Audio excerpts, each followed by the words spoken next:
Hey guys, this is going to be a review of the first version, Conrad 984 Series 1, I guess you could say. This is the one that doesn't have the quick coupler or the cab guarding. Being an earlier Conrad model, as we all will expect, it doesn't have as high detail as what you would expect from a current day model that you would buy today, but you also have to remember that this was built many years ago. So in this review, I'm actually going to start with the bucket, where most of you that are used to my reviews, I normally start with the undercarriage, but I figured I'd change it around a little. So starting with the bucket here, the first thing that I noticed with this bucket was not only its size, but the teeth on it. The teeth are very long and they're very wide. I'm still unsure about it. I mean, I think that the teeth would look good if the bucket had more wear plating on it, because as you can tell, it is a very flat looking bucket on the side and on the inside as well. It is just a very flat bucket. If we look at the movement of the bucket, you could see with the stick straight, it will come as far back as right there, which is very nice, and then it will come into right there. And unfortunately, the cylinder doesn't really want to hold, but it will come in right there, so you really have no problem with it at all. Going up the stick, you can see that unfortunately there are no rubber hydraulic lines coming down the boom to the cylinder, but you could always add your own, but it is a disappointment that there aren't any. You could also notice that the stick cylinder to the boom and to the bucket are so close to each other because it is in the mass excavator configuration.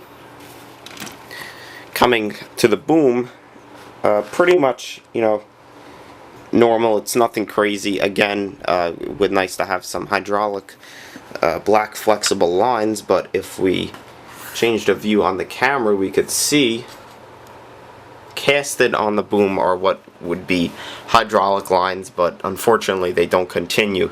You could easily do this by just, you know, adding lines from in the rivets. If you notice up top here,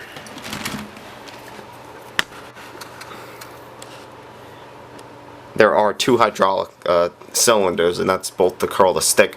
Unfortunately, when I got mine, my cylinder was bent, and it's just not worth the time of returning it and the hassle of returning it, so I'm just going to keep it.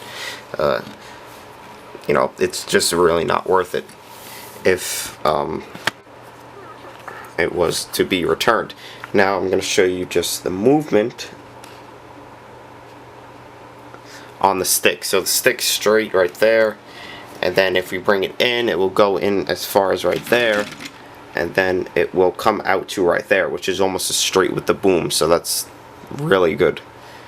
If you notice, the boom has the upside down cylinders, and that's just what Liebherr does with their larger excavators. Why, I don't know. I've been told numerous reasons, and then I've been told that all those reasons were wrong, so who knows. But regardless, the boom will lower to a maximum digging depth of right there, which is more than acceptable.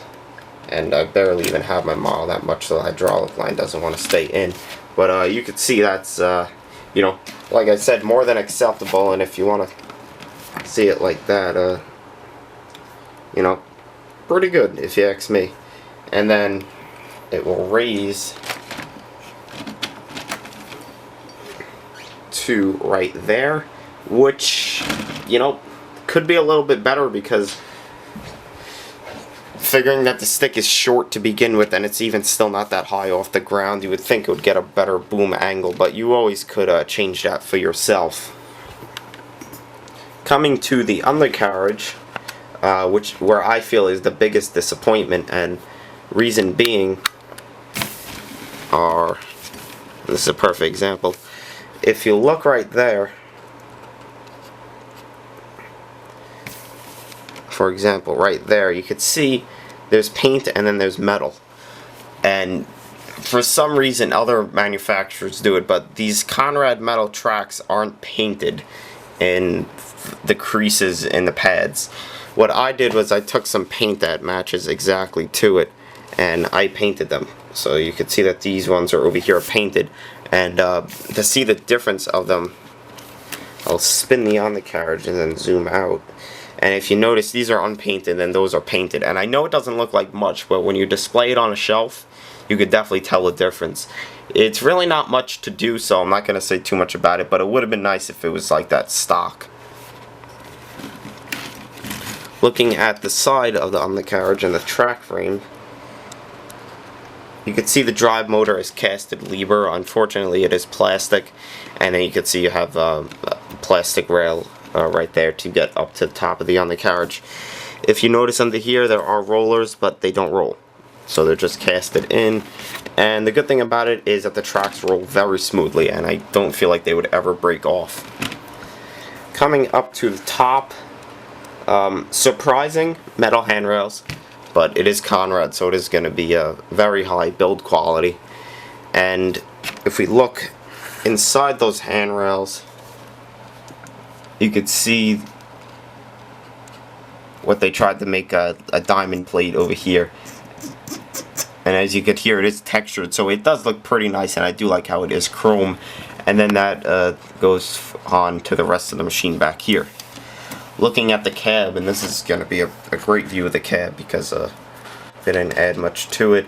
You can see that there's just two little nubs there that would be the joysticks, and then there's pedals and the seat, and nothing more than that. So if you're looking for a good cab, probably isn't the model for you. Coming to the side, you can see there is some etched material over here which would represent the grills. I believe that this one right here is even plastic. This is mesh, I guess grating in. I don't know what they tried to do. But then there are steps over here, and unfortunately that is plastic, that gray piece right there.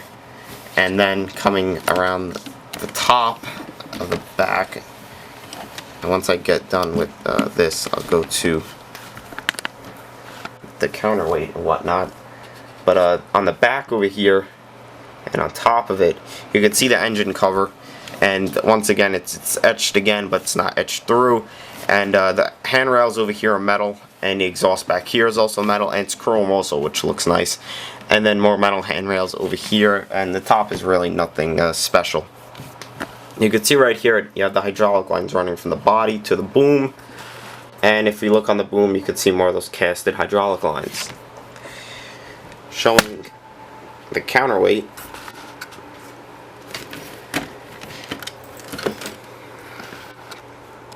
As we can see here, a very nice counterweight to say the least. I like how they added the warning labels or stickers on it. I think that it breaks up the yellow a lot because there was a lot of yellow on this machine, and it just gives it an overall very nice finish.